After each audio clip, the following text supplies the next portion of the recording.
Which way to the freak show? So the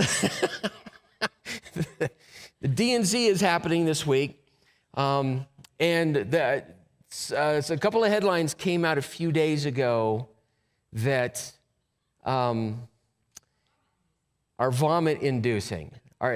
Most of you probably saw some of these, but if you did not, one of the early things that they did is they scheduled a Planned Parenthood truck to come to the DNC to offer free medical abortions, so the abortion pill, and free vasectomies all at the same time. So that gets announced, and then I don't think it was more than 48 hours later, they announced that all of their slots had been filled. And they would let you know if they had any slots that opened back up so that you could either kill your baby or sterilize yourself.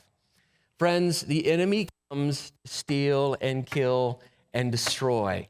Any ideology that is doing its best to kill human beings in the womb and make sure there are fewer human beings is contrary to Scripture in every conceivable fashion.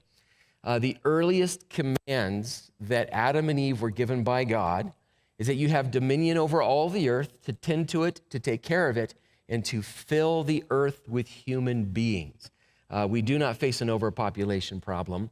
The cultural mandate is what is called there early in the book of Genesis. And now we have this ideology that's actually gathered as many young people as they can in the city of Chicago, and they're trying to sterilize and kill as many of them as they possibly can as well. So all available appointments have been taken up, but don't worry, they'll let you know if something comes open. It reminded me of a few things.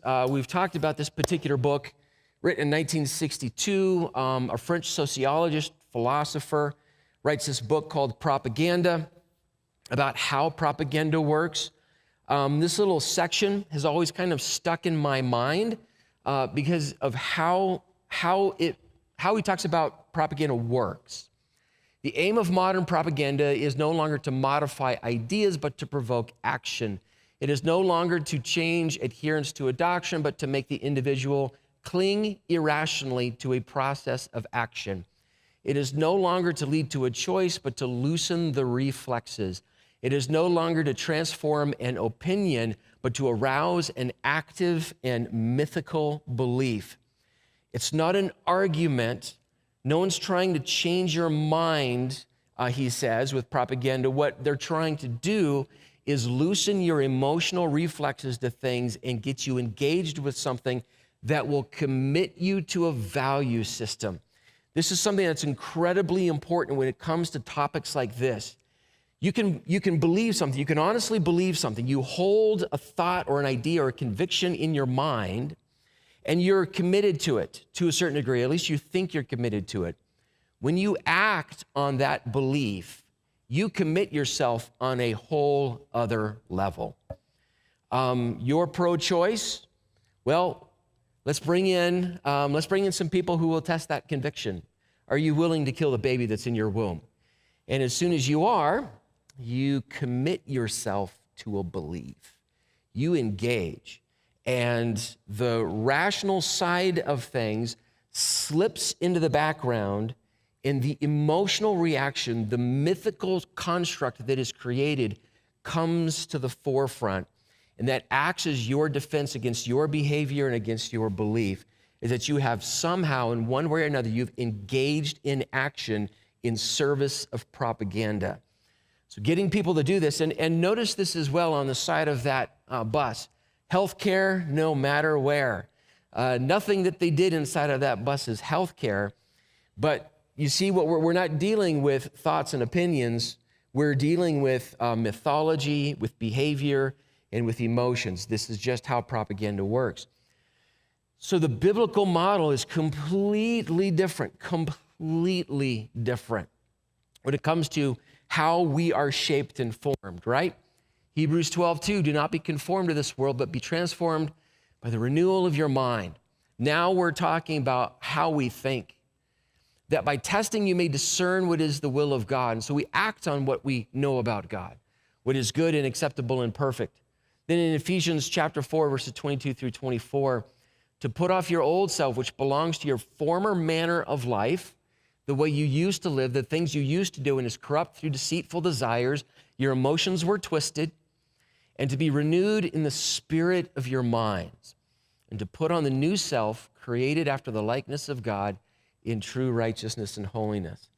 So the call to Christian belief always includes the renewal of our minds, the way that we think, the proper reordering of our passions and our emotions. Our emotions can be wrong. Our emotions can be sinful. Our passions can be disordered. So Scripture says, you know what we need to do is we need to change those things, renew our minds, be shaped in the image of Christ, and then those emotions follow. They're intended to follow and actually glorify and honor God, whereas all this propaganda just turns things absolutely upside down. So I wanted to make sure we saw a couple of things happening at the Freak Show this week. This other headline you may or may not have seen.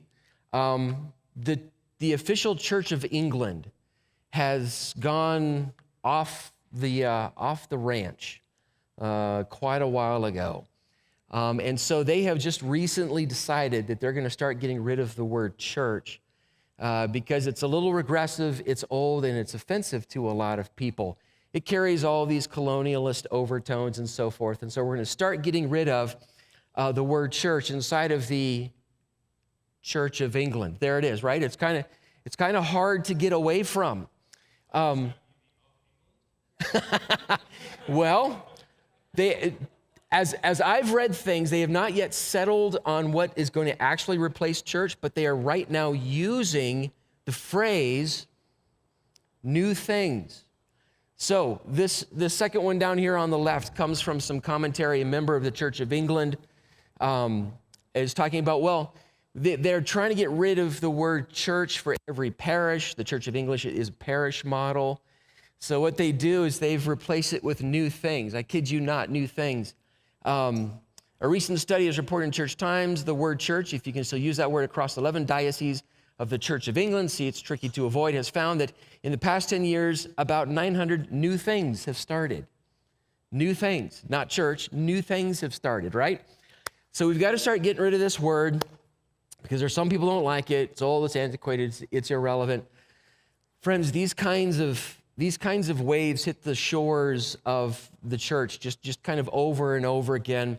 The old way of doing things is going to disappear in a handful of years. Within my lifetime, these things that have been going on for 2,000 years, they'll be old and antiquated because we're brand new people.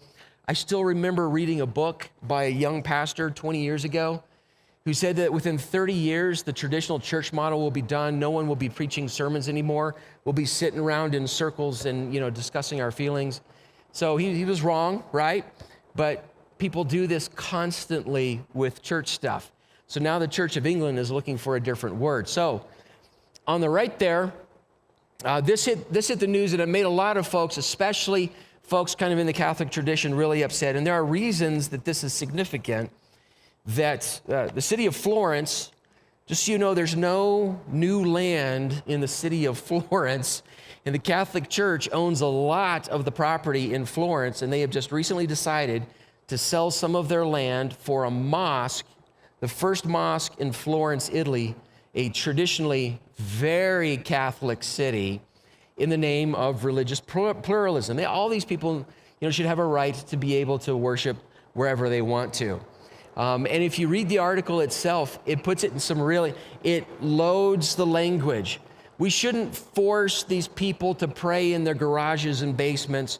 They should be allowed to have some Catholic land in order to worship their demon god, right?